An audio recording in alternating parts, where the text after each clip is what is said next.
600 miles from shore, no land in sight, nothing but black water in every direction. Then a light, a massive tanker heavy with cargo, moving slow through the Indian Ocean. On a small skiff, 7 men cut the engine. They wait, they watch. One of them checks his AK-47. Another grips a rocket launcher. A third stares at his GPS, a device he got from a man in Yemen. They are not soldiers. They are not terrorists. At least, that's not how they see themselves. They are fishermen who stopped fishing because there was nothing left to catch. This is the Indian Ocean, March 2026, and piracy off the coast of Somalia is back, bigger, bolder, and more dangerous than ever. Most people picture pirates as relics, something from history books and Hollywood movies. But the men boarding ships off Somalia today are not wearing eye patches. They are mostly young, mid-20s, maybe younger. 80% of known Somali pirates come from the southern conflict zones, places where the government means nothing and survival means everything. Some were once legitimate fishermen, some were unemployed teenagers, some were soldiers who had no war left to fight. They are organized into what military analysts call pirate action groups, PAGs. And in late 2025, those groups came back to sea, harder, faster, and better armed than anyone expected. To understand why this is happening, you have to go back, decades back. Somalia's coastline stretches over 3,000 kilometers, one of the longest in Africa. For generations, local fishermen built their lives on those waters. Then, foreign trawlers arrived, industrial ships from dozens of countries, fishing illegally, using methods that destroyed the ocean floor. Somalia was losing an estimated $300 million every year to unauthorized fishing alone. The fish disappeared, the income disappeared, and the Somali government, already collapsed, could do nothing. Some fishermen decided to protect their waters themselves. Others decided to take something back. The attack on the Stolt Sagaland happened on November 3, 2025.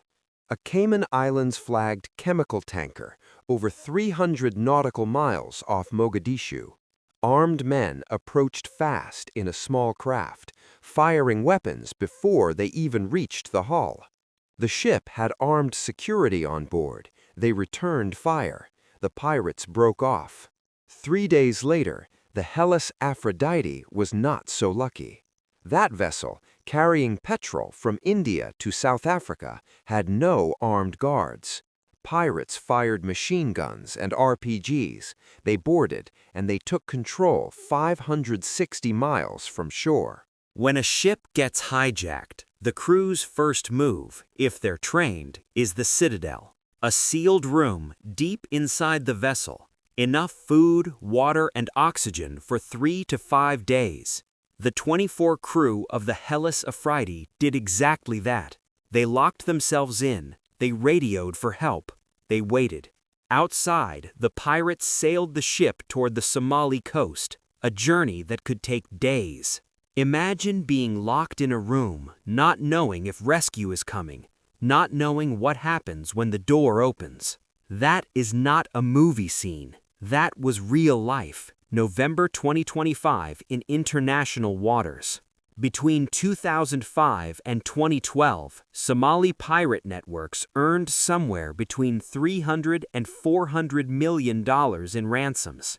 It was not chaos, it was a business model. There were financiers on land, men who funded the boats, the fuel, the weapons.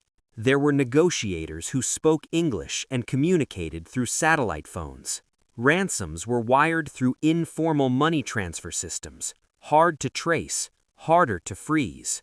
Even al-Shabaab, Somalia's al-Qaeda affiliate, demanded a cut, sometimes 20% of every ransom paid. Piracy was not desperation. At its peak, it was organized crime with an ocean as the crime scene.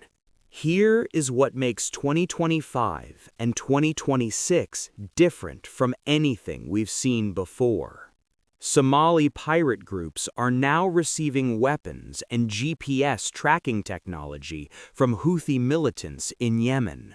The United Nations confirmed physical meetings between al-Shabaab and Houthi representatives in early 2025. The deal?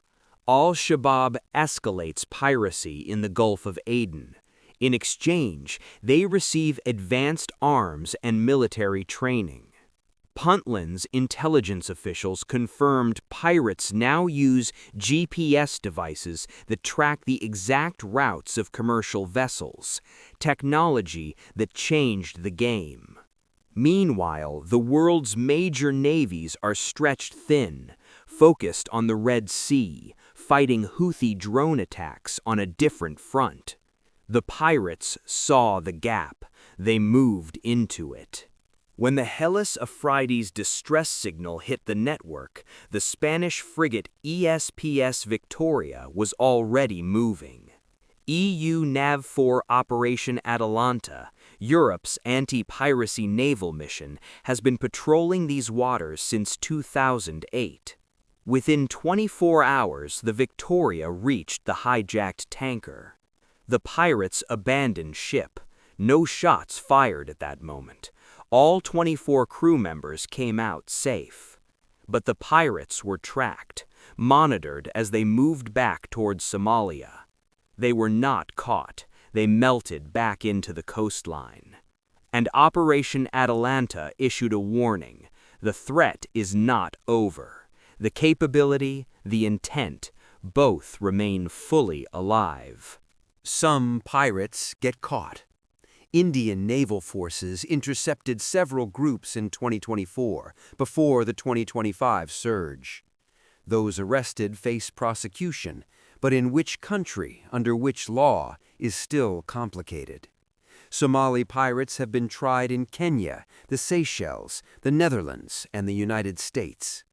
Prison sentences range from years to decades. Some die in custody. Some are released with nowhere to go. And when they return to Somalia, the poverty is still there. The illegal fishing boats are still there. The ocean is still empty. The cycle does not break cleanly. It bends, slows, then comes back. In January 2026, a fishing vessel called the Liaodong U-578 was seized off Puntland. A new year, the same story. The Indian Ocean does not care about geopolitics. It does not care about insurance rates or shipping lanes. It is just water. And on that water, thousands of sailors cross every single day, most of them never thinking about what waits beneath the surface. Somali piracy is not a history lesson.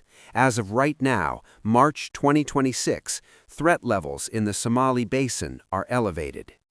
The men on those skiffs are not cartoon villains. They are the product of collapsed states, stolen oceans, and a world that looked away for too long. That does not make hijacking right. It makes it human, which is somehow more disturbing. The next time a ship crosses those waters, 600 miles offshore, nothing but dark water in every direction, someone is watching. If this story opened your eyes to something most people never see, share it with one person who should. The ocean keeps its secrets. You don't have to.